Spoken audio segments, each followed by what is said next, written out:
इतनी देर क्यों हो रही है? आई राजकुमारी, आ गई मैं, अभी देती हूँ। दासी। मीरपुर राज्य के राजा महेंद्र की इकलौती बेटी मनमोहिनी जितनी खूबसूरत है उतनी ही जिद्दी और अहंकारी भी। देश विदेश से उनका रूप देखने दौड़ कर आते हैं राजा राजकुमार से लेकर आम नर नारी भी, पर उन्होंने कभी इंसान को इंसान नहीं समझा।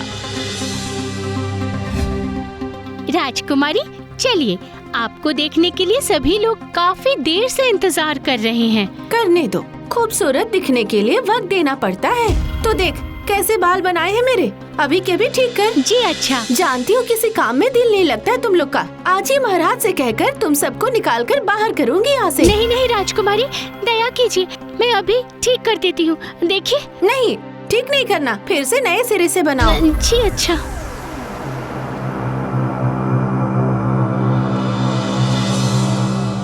इस राज्य में रहता था रतन। जंगल से लकड़ियां चुनकर पेड़ों की देखभाल करके खुशी से जिंदगी बिताता था। वो कभी पेड़ों की डालियां नहीं काटता था। हर पेड़ पौधे को उसने एक नाम दिया था और उन्हें उसी नाम से पुकारता था। आज हम राजकुमारी को जरूर देखेंगे। प्रणाम राजकुमारी। हमारे राज्य का गर्व, हमारी खूबसूरत राजकुमारी कितनी सुंदर है। राजकुमारी, राजसभा में सारे राजकुमार आपका इंतजार कर रहे हैं। आ रही हूँ, जाओ। इसी तरह अलग अलग राज्यों से राजकुमारी को देखने के लिए राजकुमार से लेकर आम लोग भी आते हैं। और दूसरी तरफ रतन की देखभाल से बढ़ रहा था एक आश्चर्य पेड़। क्यों रे विधान, तू ठीक था ना? और चिकू तू, तेरे पेड़ में तो फल आ चुके हैं। और रतन की नजर पड़ती है एक नए पौधे पर। अरे, इस पौधे को तो पहले नहीं देखा मैंने। कैसा पेड़ है ये? पत्तियां कितनी सुंदर हैं। ये पौधा तो नया है। अब तुझे क्या नाम दूं मैं नहीं जानता ना कि तुझ में फूल होगा या फल। ठीक है, आज से तेरा नाम अंजानी है, ठीक है? समय बीतता है और वो पेड़ धीरे धीरे बड़ा हो जाता है। उसमें फूल खिलती है और उसकी खुशबू पूरे राज्य में फैल जाती है।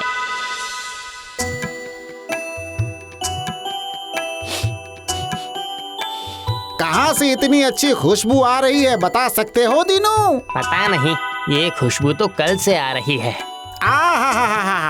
इस खुशबू के आने से मेरे मन को अंदर से शांति मिल रही है। जी हाँ भैया, आप तो जानते हैं कि मेरी बीवी बीमार है। कल जब से ये खुशबू आई है ना, वो कह रही थी कि उसकी तबीयत अब कुछ ठीक सी लग रही है। हाँ। क्या? इसका मतलब ये किसी औषधि की पेड़ होगी जिसकी खुशबू मन और शरीर सब ठीक कर देती है। धीरे धीरे इस पेड़ की बात हर जगह फैल जाती है।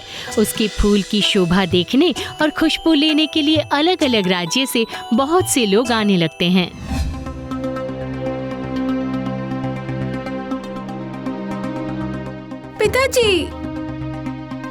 पिताजी, आप इन सारे दासियों को हटाकर नई दासियां रखिए। वो लोग मेरी देखभाल अच्छी तरह से नहीं कर पाते हैं। नहीं, वो तो गरीब लोग हैं। अगर उन्हें हटा दूंगा तो वो खाएंगे क्या? वो सब मेरा जानना जरूरी नहीं है। तुम इस देश के भावी शासक हो। प्रजा का अच्छा बुरा तुम्हें समझना ही होगा। अपना अहंकार त्याग दो बेटी, संयम रखो। तुम्हारा ये रूप जिंदगी भर नहीं रहने वाला।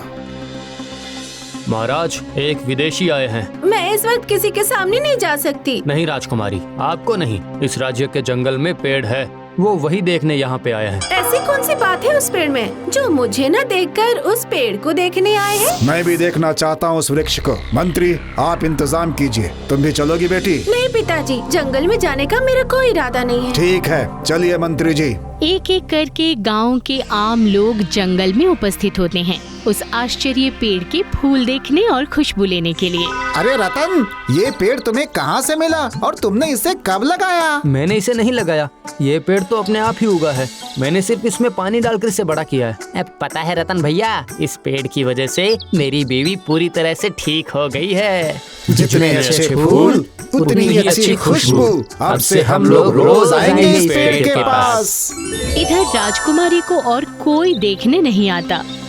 ये क्या, आज कोई देखने क्यों नहीं आया मुझे? जी, वो सब लोग उस आश्चर्य पेड़ को देखने गए हैं, इसलिए। ओह, ये बात है तो अब उस पेड़ को काटना पड़ेगा। खबर दे, उस रतन लकड़ी वाले को खबर भिजवा दे। माफ कीजिएगा राजकुमारी, मैं पेड़ नहीं काटता और उस पेड़ को मैं कभी काटने नहीं दूंगा। नहीं नहीं, वो औषधि पेड़ है, मैं तुम्हें वो पेड़ नहीं काटने दूंगा। ओह, ठीक है, तो फिर मैं ही उसे बर्बाद कर दूंगी। रतन पेड़ काटने के लिए राजी नहीं था, तो एक दिन माली से छिपाकर झाड़ियाँ मारने की दवा लेकर पहुँच जाती है जंगल में और उस पेड़ के चारों तरफ छिड़क देती है। ना रहेगा बांस और ना बजेगी बांसुरी। अब देखती हूँ कि मुझे ना देखकर इस पेड़ को देखने कोई कैसे आता है।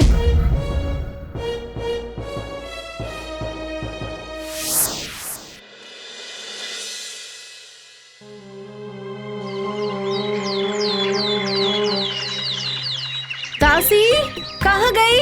उफ, आज मुझे देखने आएंगे सब लोग। मुझे अच्छे से तैयार होना पड़ेगा। कहाँ चली गई? दासी, दासी।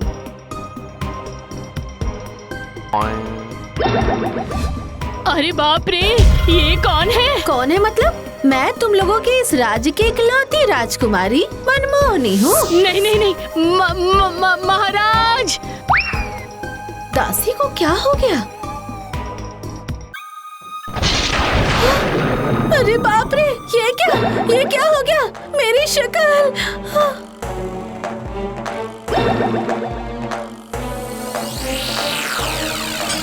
ये क्या हुआ? तुम हमारी मनमोहनी हो या कोई और? जी पिताजी, मैं आपकी ही बेटी हूँ। वैद्य जी, वैद्य जी। वैद्य जी आते हैं, राजकुमारी को देखते हैं पर कुछ भी समझ नहीं पाते। आखिर में राज ज्योतिषी आते हैं। राजकुमारी जी, बुरा मत मानिएगा, आप जरा सोच कर देखिए कि आपने अनजाने में किसी को नुकसान तो नहीं पहुंचाया या किसी को नष्ट करने की कोशिश की हो जिसके श्राप से आपका रूप नष्ट हो गया हो। नहीं नहीं, मैंने किसी को कोई नुकसान नहीं पहुंचाया। तुम सच बोल रही हो ना? जी पिताजी। माफ कीजिएगा महाराज, इस वक्त आपको एक खबर बतानी ही पड़ेगी। कैसी खबर? महाराज, हमारे राज्य का जो सबसे आश्चर्य पेड़ है वो सूख गया है। हाँ, आश्चर्य पेड़ की है पिताजी, की है। मैं कल रात उस पेड़ को नष्ट करने के लिए दवा छिड़की थी। हाय हाय हाय, क्या ये उस पेड़ का श्राप है? लेकिन वो इंसान नहीं है ना? ये मत भूलो कि पेड़ों के भी प्राण होते हैं, उन्हें भी जीने का हक है। जैसे वो किसी का नुकसान नहीं करते बल्कि उनका उपकार करते हैं, वैसे वो भी नहीं चाहते कि उनका कोई नुकसान करे। और सुना है कि वो औषधि पेड़ है, और जब आप उस पेड़ के पास दवा छिड़क रही थी तब शायद उस पेड़ की हवा किसी तरह आपके शरीर को छू गई होगी। अब मैं क्या करूं? किसी भी कीमत पर उस पेड़ को जिंदा कर दो, तभी आपको अपना असली रूप मिलेगा राजकुमारी जी। पिताजी, मुझे उस पेड़ के पास एक झोपड़ी बना दीजिए। जब तक मैं उस पेड़ पर फूल नहीं खिला देती तब तक मैं उस झोपड़ी में ही रहना चाहती हूँ। तुम्हारी सोच में बदलाव देखकर अच्छा लगा। मैं आज ही इंतजाम करता हूँ, तुम्हारे साथ अपने माली को भेज दूंगा। नहीं पिताजी, गलती मैंने की है, इसलिए उससे मुक्त होने के लिए जो भी करना पड़ेगा वो मैं ही करूंगी। अच्छा, ठीक है। मंत्री जी। झोपड़ी बनना शुरू होता है। वहाँ पहुँचती है लाल त्वचा वाली राजकुमारी। शुरू करती है पेड़ की देखभाल करना, पानी डालना, मिट्टी खोदकर पुरानी मिट्टी हटाकर नई मिट्टी डालना, खाद डालना, सूखे हुए फूल और पत्तियां साफ करना। धीरे धीरे पेड़ में जान आ जाती है, नई पत्तियां उगती है, पेड़ पर चिड़ियां बैठने लगते हैं और इसके साथ साथ धीरे धीरे राजकुमारी को भी अपना रूप वापस मिल जाता है।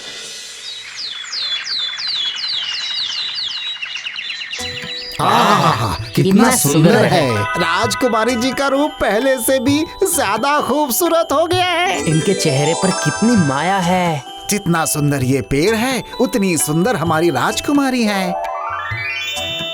बेटी मनमोहनी, उठो बेटी। देखो तुम्हें देश विदेश से कितने लोग देखने के लिए आए हुए हैं बेटी। राजकुमारी, आप बहुत खूबसूरत हैं। पिताजी, मैं फिर से पहले जैसी खूबसूरत हो गई हूँ। हाँ बेटी, पहले से भी बहुत ज्यादा खूबसूरत। जय हमारी राजकुमारी की जय। जय हमारी राजकुमारी की जय।